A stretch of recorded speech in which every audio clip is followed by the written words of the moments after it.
We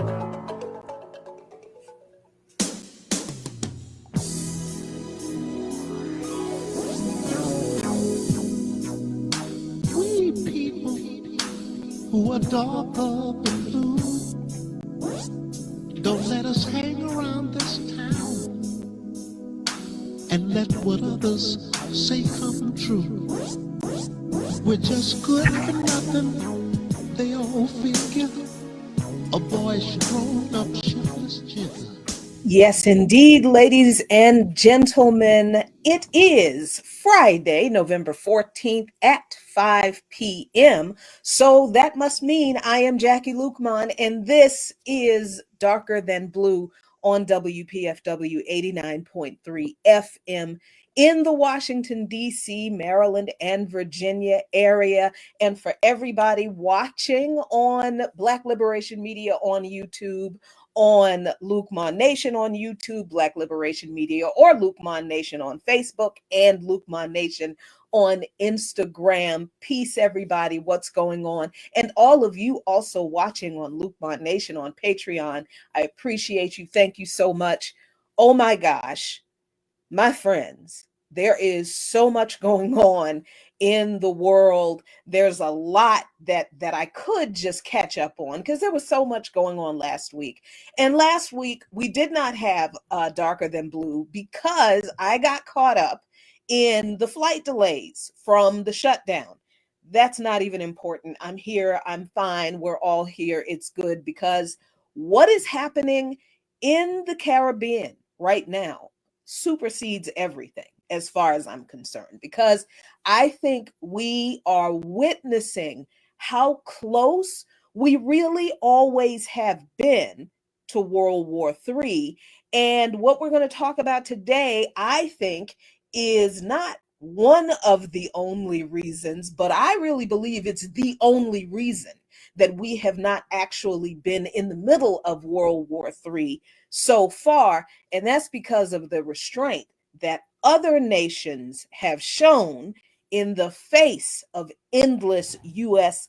aggression toward them that did not just start with this particular threat that has been playing out in the Caribbean between the U.S. and Venezuela. That's what we're going to talk about today here on Darker Than Blue, because this is a critical time for U.S. Caribbean relations, U.S. America's relations. We talked a week before last about the Americas not just being the United States of America, but the Americas. We are just a small part of the Americas, but this government of this country has wielded outsized, not just influence, but power, militarism, and imperialist injustice. And that's really what we are talking about today. And I'm so glad that I am joined today by comrade and friend Carlos Sirah of the Black Alliance for Peace Field Operations and Membership Team. Carlos, thank you so much for joining me to talk about this very, very critical topic today. Thank you so much, Jackie, for having me. And I think you're correctly right about how close we are to what is the brink. What we're seeing is one of the largest escalations of U.S. military in the hemisphere in a very long time. Upwards of 15,000 U.S. troops deployed on the largest aircraft carrier, the USS Gerald R. Ford. Since September, the U.S. in the region has killed upwards of 75 people, many of those people fishermen in boats under the guise calling it counter narcotics. But really, what we know is it is about regime change and access and theft of Venezuela's oil reserves, some of the largest in the world. I mean, you gave the highlights right there. And I'm so glad you started off with the highlights, because we are going to go down the list of every single one of those things, because I'm disturbed but I think all of us are probably slightly disturbed in this particular moment in time. And I feel like I have to start these conversations all the time, Carlos, because you know me, you know how I am. I'm just gonna tell you what tis. We've not, but in my role here as a public affairs commentator on WPFW, I gotta dial it down a little bit. So I recognize that there are people listening who don't understand this conflict. They don't understand why Trump is going after Venezuela, and there are also people who I won't say don't care.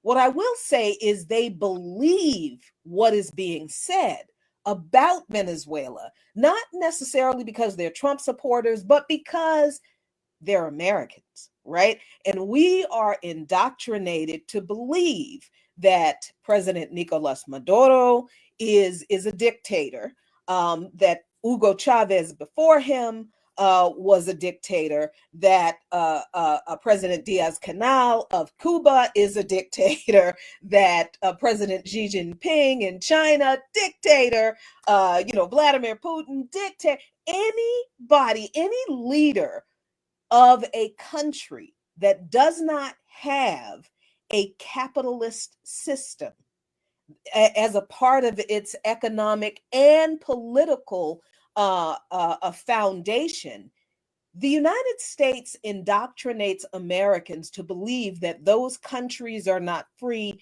that the leaders of those countries are dictators, evil socialist communist dictators, and that the people in those countries are trapped under the fascist and authoritarian rule, iron grip of communist rule of these dictators.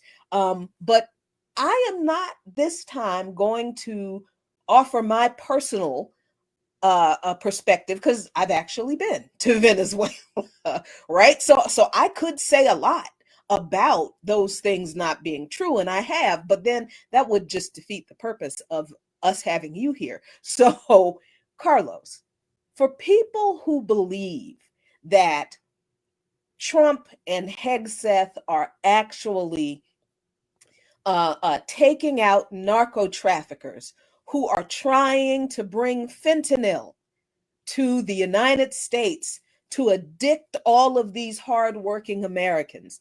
What do you say to that claim in particular? Well, I begin by saying, and I think all of my comrades in the Black Alliance for Peace would agree with me, that the U.S. has zero moral authority. Zero. I think there are a few things to tease out. You are correct in the levels of indoctrination and propaganda that the U.S. routinely uses when they want to move a particular policy of violence. In this case, they are using drug dealers. In other cases, they have used or manufactured, I should say, invented WMD. They have invented the guise of the gang in Haiti. All of this is to serve U.S. interests in the region, in the hemisphere, which dates back to the Monroe Doctrine of allowing no other sovereign nation to build anything in the United States. So basically seeing the US seeing the whole hemisphere as its backyard. They have no moral authority because the US backs Israel, which is committing genocide in Palestine right now. They back the coup in Bolivia. They back the death squads in Colombia.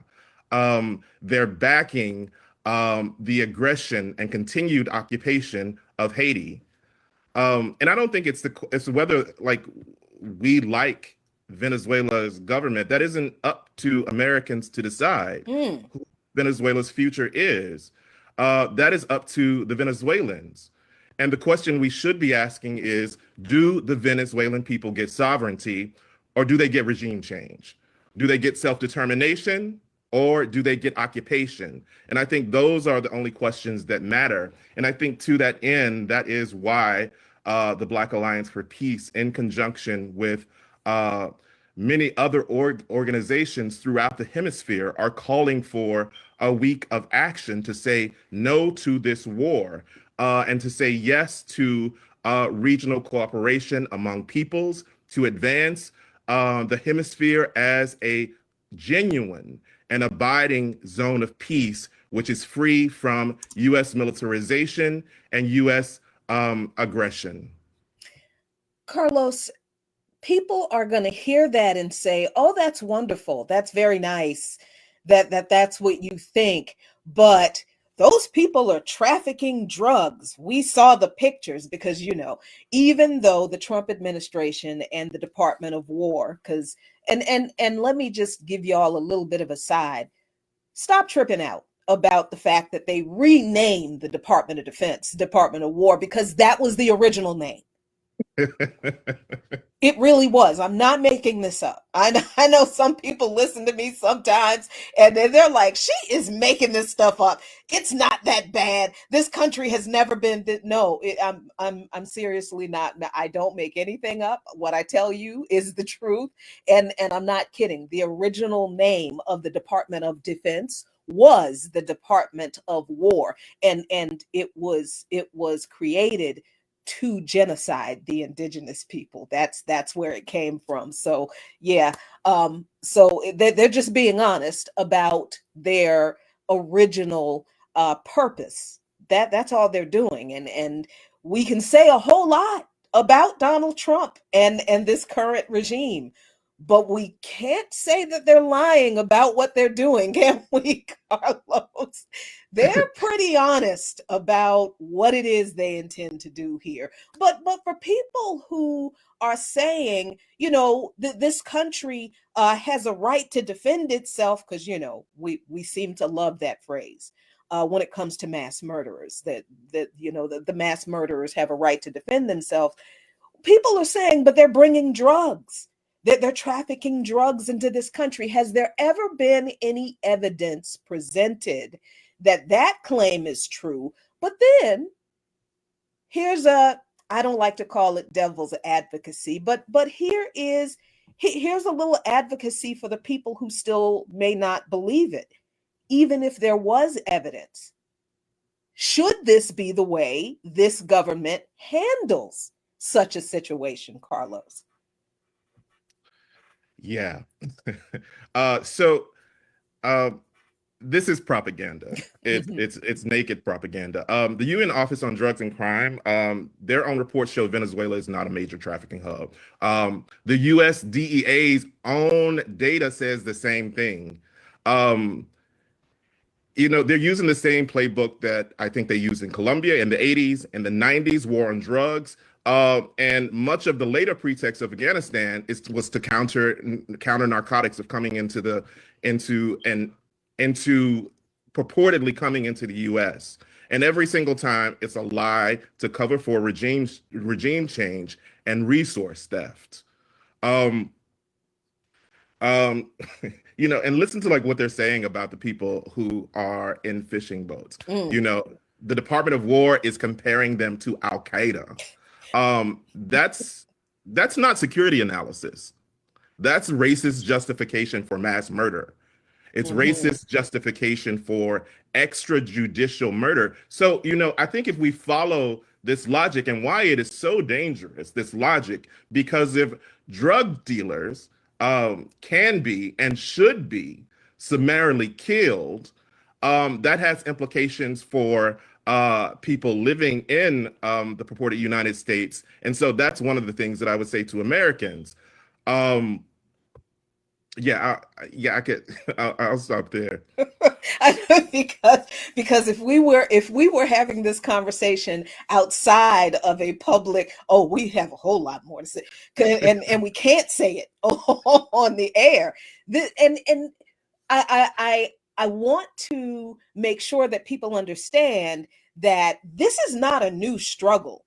The defense of Venezuela from the United States. This is not a special Trump project. This is not something that only he has cooked up in his fevered white supremacist thieving brain, because this entire regime is a Donald Trump money grab. That's what it is. It's his ego project. This man doesn't care about policy or how it affects people. He's not interested in doing anything good for anybody. He's literally using his power as president once again to go after the people who he has an axe to grind against from the last election that he actually did lose, but he's also using it to just rip off as much money as he possibly can, while he knows that the courts are going to take a while to get around to ruling on some of the things that he's doing. And in the meantime, he's just living out every aggrieved white man fantasy of just killing as many brown people for as many reasons, and denying their rights, and expelling them and imprisoning them as much as he can. This isn't about policy for Donald Trump, but it is about imperialist hegemony for every administration before Trump and up to including him, including Joseph Biden and Kamala Harris. So, Carlos, why should we not?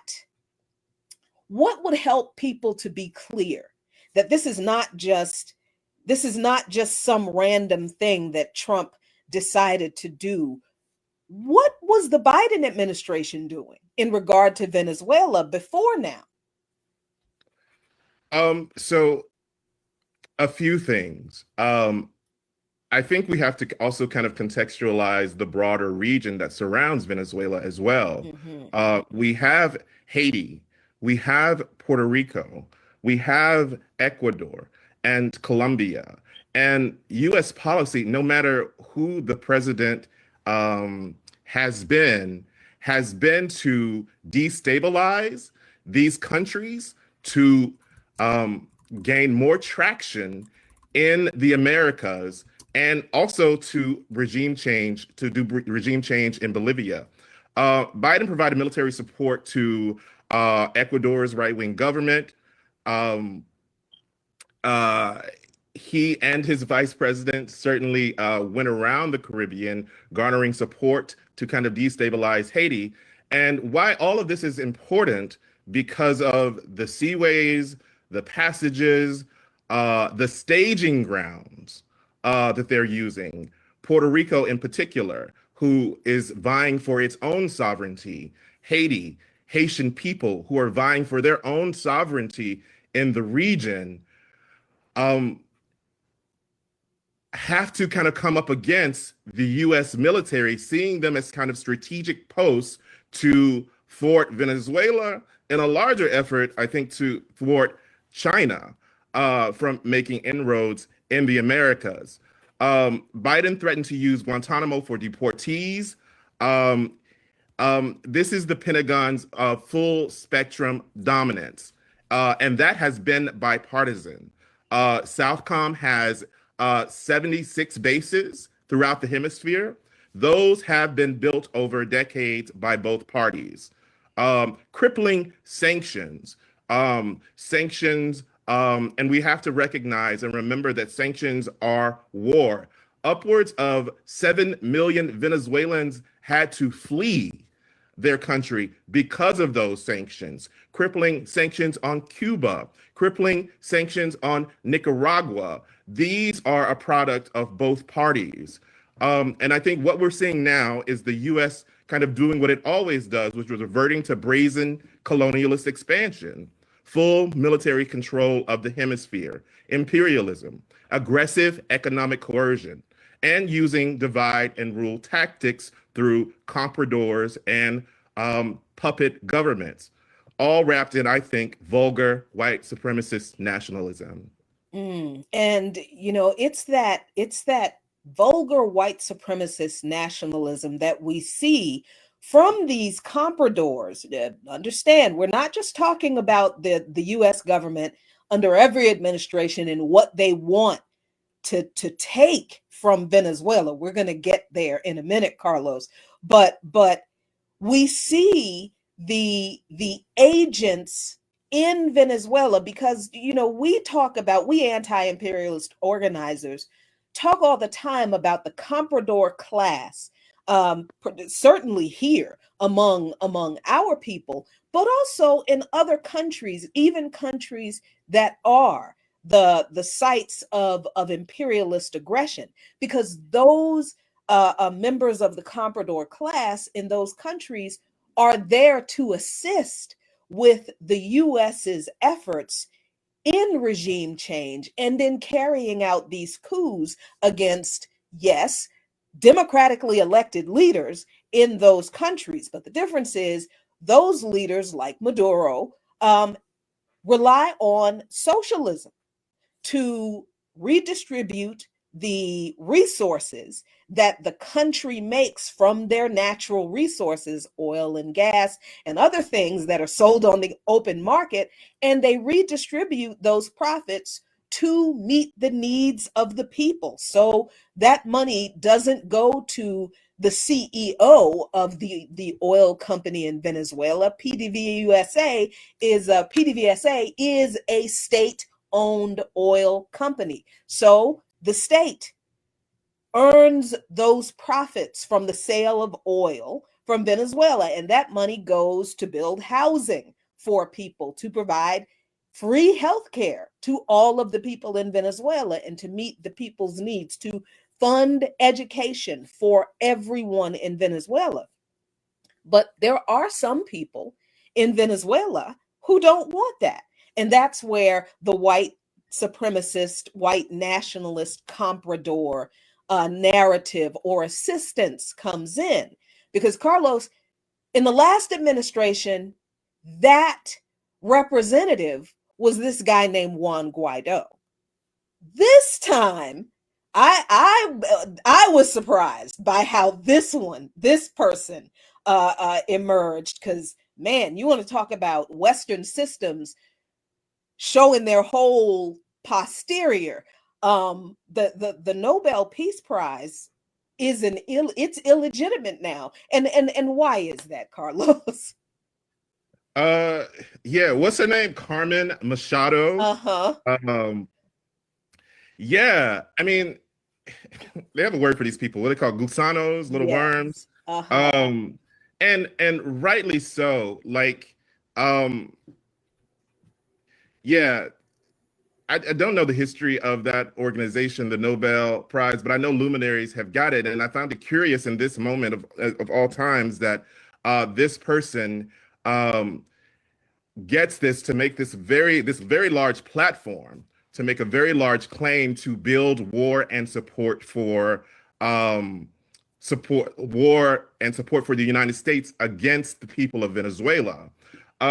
But I found it also curious that this is the same person, the same figure who wrote Bibi Netanyahu praising him. So Zionists of a feather flock together. Um, you know, it's egregious. And I think what is the counter to that are the millions upon millions. I'm reading somewhere like upwards of 10 million people have joined local militias to defend the Bolivarian revolution. So they can put boots on the ground if they want to. And America has no stomach for boots on the ground, which I think, which may be part of the reason why that large aircraft carrier is there. But that connection, the white supremacists of the world are coordinating in ways that they always have. It is more naked now. I think more people are hip to the game, and I think that's better for all of us. And I think through processes, formations like the U.S. Out of the Americas Network, that formations like the Black Alliance for Peace, formations like Diaspora Palante, all of these organizations that are communicating throughout the Americas, in Venezuela, in Cuba, in Trinidad and Tobago, are attempting to cooperate with the same level of coordination to combat these people. Because if left to them, we are all under their thumb, and they're moving us towards more and more kind of naked slave labor, which is where they want us. They had us there one time, and this is where they would love to see us again. Yeah, I'm so glad you said that about the coordination of anti-imperialists, of people fighting for their own sovereignty in their own lands that is happening throughout the Caribbean, because that is what we're going to be focusing on next week. We, meaning the members of the Black Alliance for Peace, and all of these other organizations that are committed to anti-imperialist struggle. So I want to read just a little bit of the latest statement from the Black Alliance for Peace about this call. And it is a call for mass struggle against US-led war on Venezuela and the Caribbean. We're going to pick up on that in a little bit. But this statement says, realizing a zone of peace in our Americas requires defending Venezuela's popular sovereignty. The statement was issued today, and it says, reads in part, the U.S. empire, unable to accept the sovereignty, progress, and moral example of the Bolivarian Revolution, is escalating its aggressive attacks against Venezuela. This is by no means an isolated struggle. What started as aggression against Venezuela and the Bolivarian Revolution has already claimed several dozen lives of working class people in the Caribbean and Pacific, extended to threats against Colombia and its president, been linked to the militarization of Ecuador and Panama, and remilitarized Puerto Rico. This is yet another front in the struggle against U.S. imperialism, and it is interlocked with our movements for liberation in Haiti, Palestine, throughout our Americas, across the global South, and within the borders of the United States. It is the wider ongoing pattern of regional militarization and imperialist control that fundamentally violates the principles of a zone of peace, as the U.S. Southern Command, SOUTHCOM, has systematically transformed the Caribbean into a staging ground for its hegemonic projects. Puerto Rico, a colonial territory, is consistently used as a strategic site for the development and launch of military exercises, normalizing its status as a forward operating base, while nations like Guyana and Trinidad and Tobago are treated as subordinate puppet states that risk their own sovereignty to facilitate U.S. objectives. Simultaneously, Haiti has been cast as a laboratory for imperialist policy, where an accelerated militarization and occupation over the last 4 years has provided a blueprint for intervention. The racist and cynical designation of Haitian paramilitary armed groups as terrorists to be eradicated by US-led occupation has done nothing to relieve the impoverished, marginalized Haitians from the violence of these gangs, because they are a direct consequence of imperialism. And yet, the excuse and label of terrorism has now been directly exported to the case of Venezuela, which is why we always focus on all of the imperialism everywhere else in the world, because it is all connected.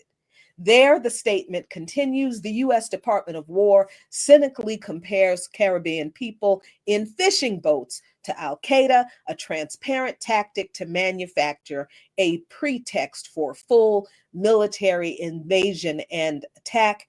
And the end of the statement reads, the U.S. empire seeks to destroy the Bolivarian Revolution precisely because it shows we can fight for people's centered human rights and for a true, just, militant peace. In unwavering solidarity with the Venezuelan people, we therefore commit to continuing this fight, organizing in solidarity with their masses and popular movements across the Americas to defend sovereignty, dignity, and the right to forge a different future. You can read this full statement at blackallianceforpeace.com. That's BLACKALLIANCEFORPEACE.com /BAP statements /defend Venezuela Caribbean. And we are at 30 minutes past the hour, dear friends. You know what that means. That means it's time for a station break. So, engineer extraordinaire, what do we have on tap for the people today? WPFW presents Amplify Sudan, Wednesday, November 19th. A day of emancipatory, informational, and inspirational programming centering Sudanese sovereignty and the ongoing threat to peace and security for her people. From 5 a.m. until midnight, there will be discussions with activists, journalists, and the people most impacted by what's happening in Sudan, in addition to the presentation of music and poetry centering Sudan. That's Amplify Sudan, Wednesday, November 19th, 5 a.m. until midnight on WPFW. Building a better world, one broadcast at a time.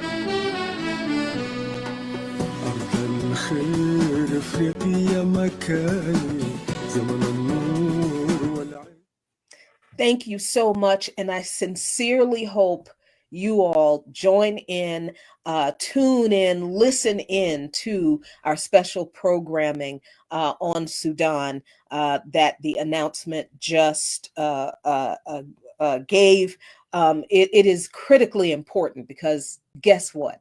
That is also connected to all of this.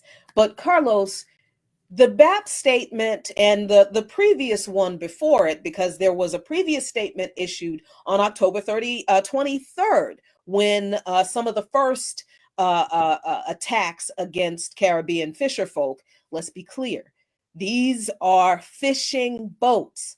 These are not big, listen, y'all watch too much television if you really believe that major narco traffickers are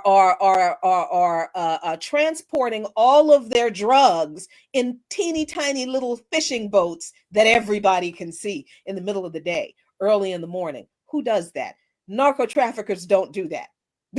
Stop watching HBO series on narco trafficking. That's not what they do. So the boats that are being bombed by the US military, and nobody is opposing these orders, by the way. I think I need to make that clear, because as much as we want to blame Trump, the person himself, for all of these awful things happening, I keep saying, who is standing up to him and saying, we are not going to kill these people because we cannot prove that they've done anything wrong. And even if we could, they are in their own waters. We have no jurisdiction to try anyone for any crime that we think they committed against us while they're still in their own waters. And we certainly don't have the right to just summarily kill people who we say are committing a crime against us with no evidence. And even if we did have evidence, we still don't have the right as a government, as a military, as any kind of entity that is not connected with that country for doing anything about any person in any other country allegedly committing a crime or potentially committing a crime against the United States. No jurisdiction, no right, none whatsoever. The people who are being murdered, the way this is being reported in the United States, and I'm sure in the rest of the West, that the US is bombing boats. No, let's call it what it is. The US is murdering people. Those boats are not empty. Those boats are not filled with empty packages. Those boats are not filled with inanimate objects. Those boats are filled with human beings going about their business, feeding their families. And the United States is murdering those people. And there is not anyone in the Department of Defense who is standing up and saying, this is wrong. We will not comply. So, Carlos, This is an existential threat for Venezuela, of course, now with the largest aircraft carrier in between Venezuela and the rest of the Caribbean. But it's not just Venezuela that would be impacted by any U.S. strike, and it's not just Venezuela being impacted by these murders, because it's not just Venezuelans. What other countries are immediately impacted by what the U.S. is doing and planning to do? Sure. The immediate countries that are impacted are the country that Venezuela shares a border with. We have, and who are in the immediate vicinity. As we already see, of those already kind of judicially killed by the United States, among those are fishermen from many of these areas, Guyana, Trinidad and Tobago. It shares a border with Colombia as well. And, you know, the US has been trying to destabilize both Colombia and Venezuela for a very long time. And so all of those people are in immediate danger of being killed, because we know that there are reactionary forces also in those countries that the United States has utilized prior to this moment. And the strategy, it would seem, which has been the strategy in the past, to use those persons to create vacuums, create war, they create chaos. And in that chaos is where the United States finds its best and perhaps most perfect opportunity to theft and loot and to install more puppet governments to embolden those compradors, which affects the working people who are working to build nations like Venezuela to defend their revolution, but also for people in the Anglophone Caribbean as well who are working to fight reactionary governments in their area. That sets those countries back. And you know, as a member, I think we have to think about all of those people.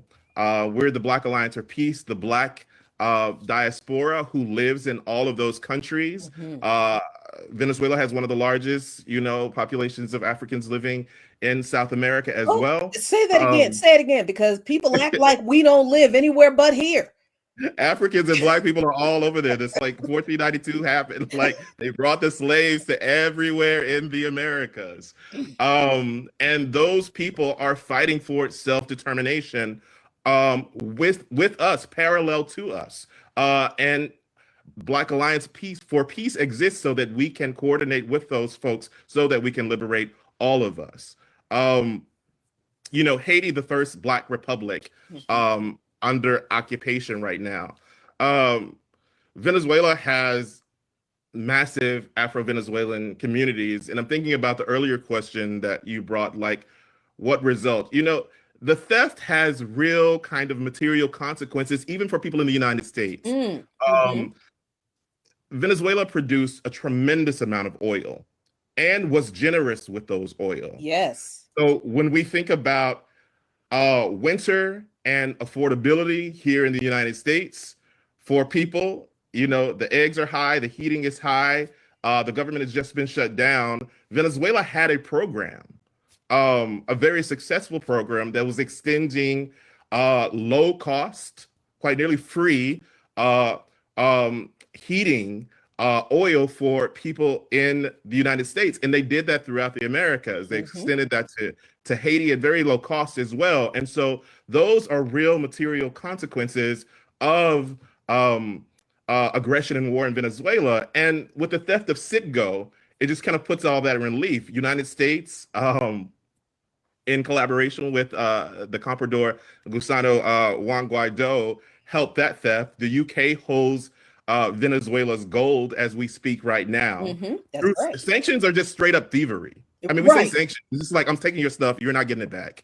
And Right. And if you die, then you just die, because the last report we saw from several years ago, and I'm sure this number has skyrocketed since then.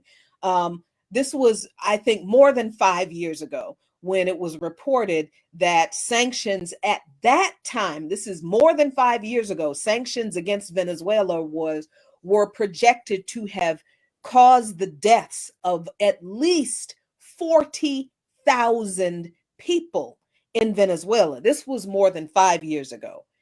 That's only gotten worse. And I'm glad you mentioned that Venezuelan oil program, because I actually remember those commercials. If you all are of a certain age, you listeners and viewers, you remember those commercials that had Joe Kennedy. I think it was Joe Kennedy, one of the Kennedy cousins, nephews, because there's 87,000 of them. But one of the Kennedys was in this commercial, going around to a lot of rural, isolated areas, in the poor areas, poor white areas, giving people who relied on oil to heat their homes, giving them free oil from Venezuela. The commercial literally said that. And the commercial ended with, "We thank the government of Venezuela for," and this actually happened. And then all of a sudden that program disappeared. And I bet you folks who remember their families being a part or benefiting from this program, wondering what happened. That's what happened. US sanctions happened. US imperialism happened. The United States wanting to control all of Venezuela's oil and whatever resources and the human resources that they would have control over, regardless of how you suffer, because they want more. Do you see your role and the impact that these policies, that you probably don't pay a lot of attention to because it's foreign policy, you believe it's complex, it's too complicated, and anyway, those people over there, they're living in a dictatorship, so the US is bringing freedom. Well, the freedom that you think the US is bringing those people is actually authoritarianism and imperialist control. And a byproduct of that is your deepening poverty. So do you see why all of this is connected to, quite literally, how comfortable you are in your own home? If you cannot afford heating oil, if you're afraid of how much it's going to cost, I want you to remember this conversation, because it doesn't have to be this way at all. And these countries that these imperialist warmongers in this government keep telling you are communists and they hate America and they're evil and they're anti-democratic, these people recognize that we are being ripped off by our own government, and they actually want to help us. They have actually always wanted to help us and have friendly relations with us, but imperialism says no, that can't happen. And you mentioned, Carlos, the comprador governments in other countries, and I think the particular prime minister in Trinidad and Tobago is really, I think, maybe I don't know if it's an extreme case, but I think she is a case that we need to highlight, because I think it maybe comes from a sector that people wouldn't expect. Well, like, we wouldn't expect a Caribbean nation to support what's being done in their waters to their people, but she kind of is. Yeah, that's Kamala, Yes. Kamla. Yes. Best sorry. Kamla. Yes, her name is she's Prime Minister Kamla, Kamla Persad Bisesar. I think I'm pronouncing her name correctly. And you know what? She's one of those people where if I'm not, I don't care. But okay, let's Um, Uh, yeah. I mean, she's a particularly egregious case right now because after the death, and our comrade in Black Alliance for Peace, Tamanisha John, drew attention to this for me. Um, after they kill these people, like the kind of the posture towards the United States is, not like standing up to kind of defend their people against, like, no, you can't kill our people, but like, no, when are you gonna? Can you like forewarn us on when you're gonna? Can you tell us when you're gonna strike next? Like, can we get the advance notice of when you're gonna like kill more of us?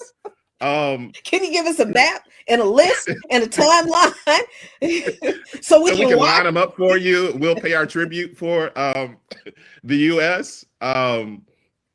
Yeah, but I mean, she's very much a kind of right-wing figure in that manner, and so I think, as folks in the Black Alliance for Peace know, like we have to kind of always make a distinction between who are for the people and who are against the people. Who is the enemy? And I think the enemy is, of course, the great enemy, the entity known as the United States, but also this kind of long line of its like vassal states and proxies, but also the compradors. And Kamala has, a parallel figure in her namesake, Kamala, in this country. They are both of a kind of person who we must deem as the enemy, and I think fight with everything with the same intensity that we fight the United States on these matters of aggression and war. Yeah, and this is the part of every conversation about struggle that I actually love. It's the fight part.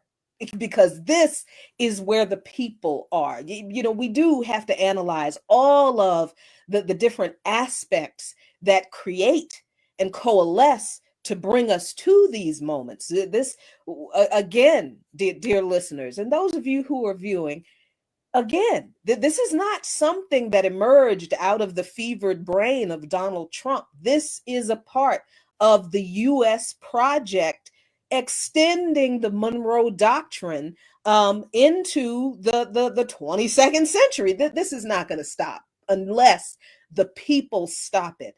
And the people in the global South and in other targeted by imperialism countries, they understand that they must fight this enemy that is gobbling up their countries and their rights and their resources and their very lives.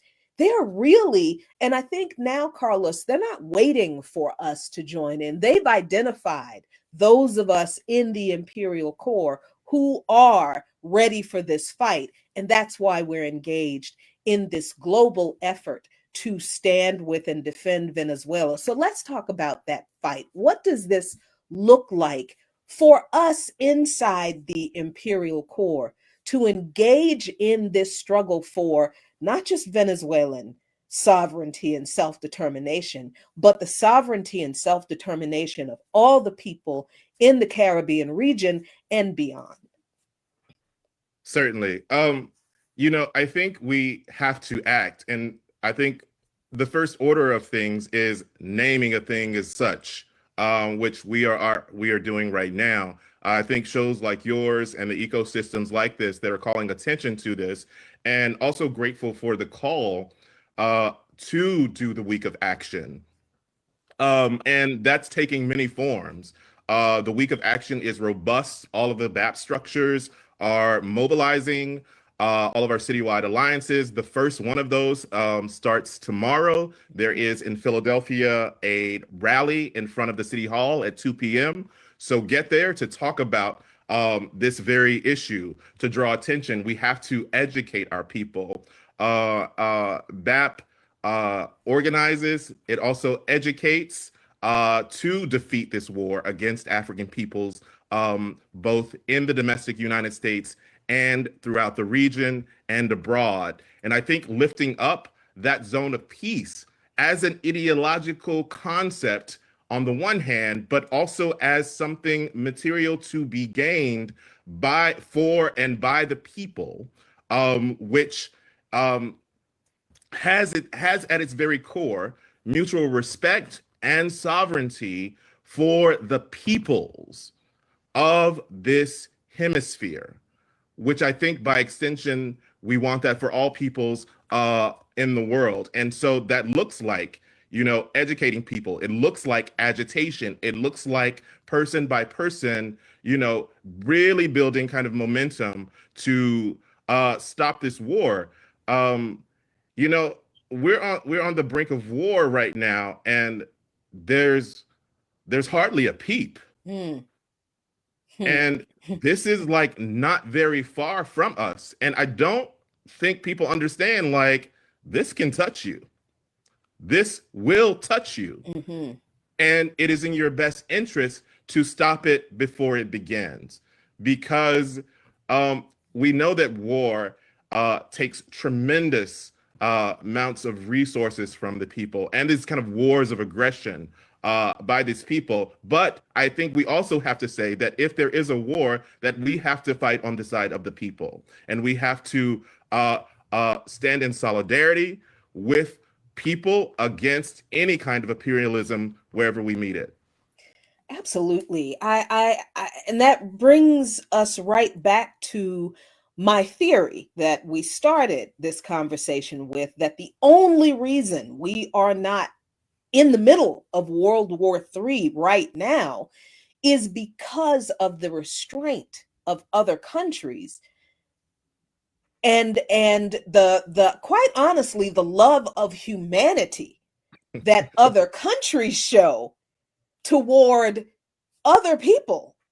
In it be Listen, let me make this as explicit as I possibly can without actually being as explicit as I can be. Venezuelans love Americans more Mm. than Americans give a crap about Venezuelans. And you can replace the word Venezuelan with anybody in any other country that this government says is an enemy of the United States.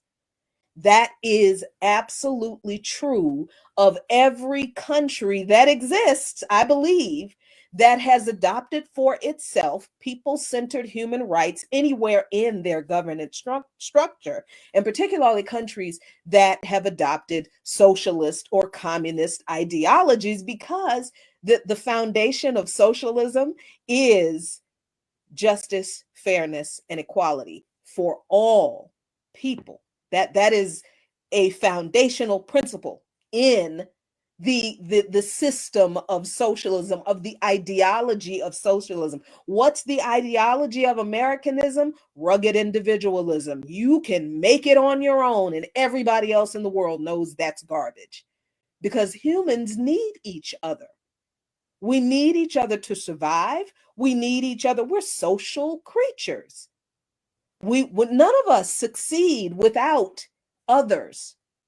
None of us who have anything, none of us have the thing that we have, whatever it is, from our own anything. There's always someone else whose footsteps we are walking in, whose shoulders we are standing on, who has provided us a hand up or a handout. That's not a bad thing, because sometimes we all need help.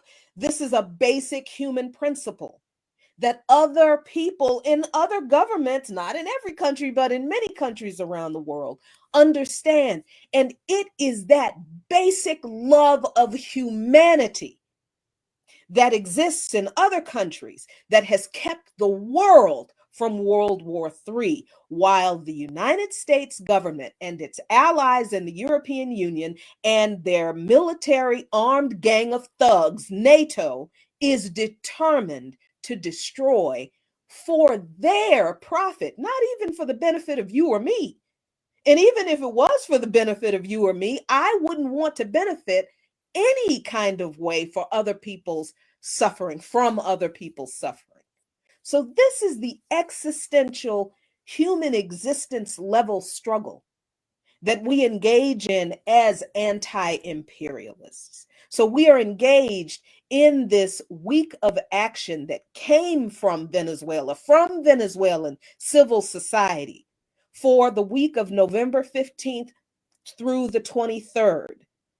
An urgent call for a week of coordinated protests No war on Venezuela, no troops on their streets, calling all anti-war, peace, and justice, union, and solidarity. And I am going to add progressive faith community members, an emergency network calling for all local actions, large and small.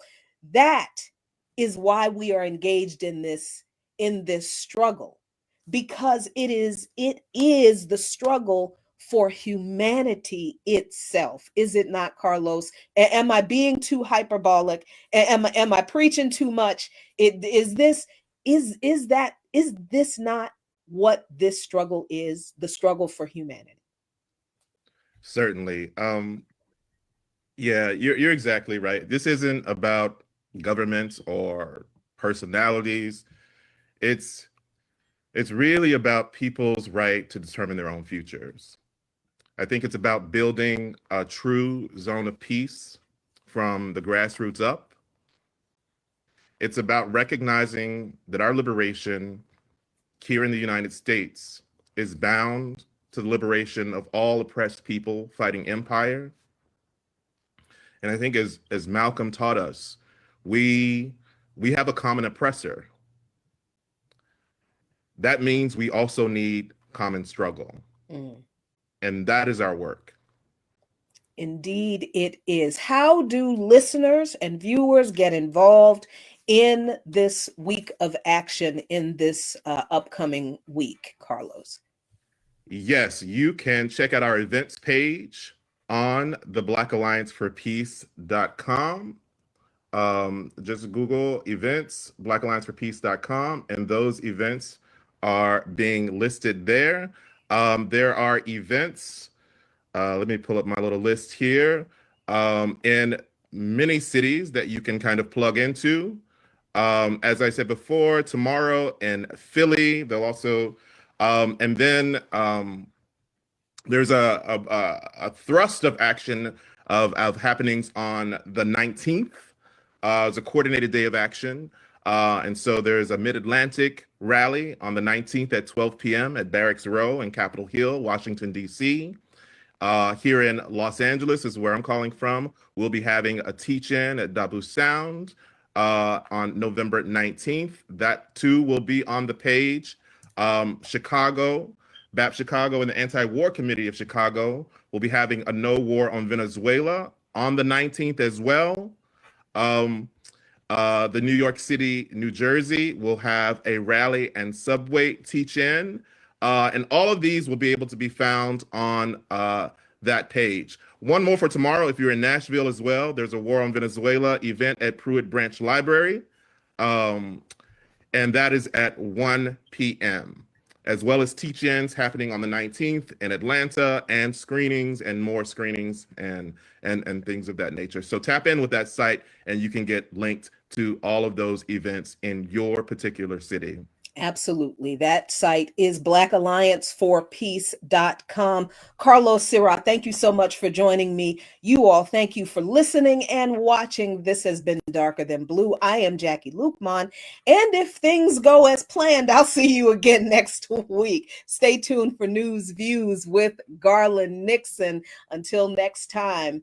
A luta continua, the struggle continues, but I promise you, if we fight together, Victoria acerta, victory is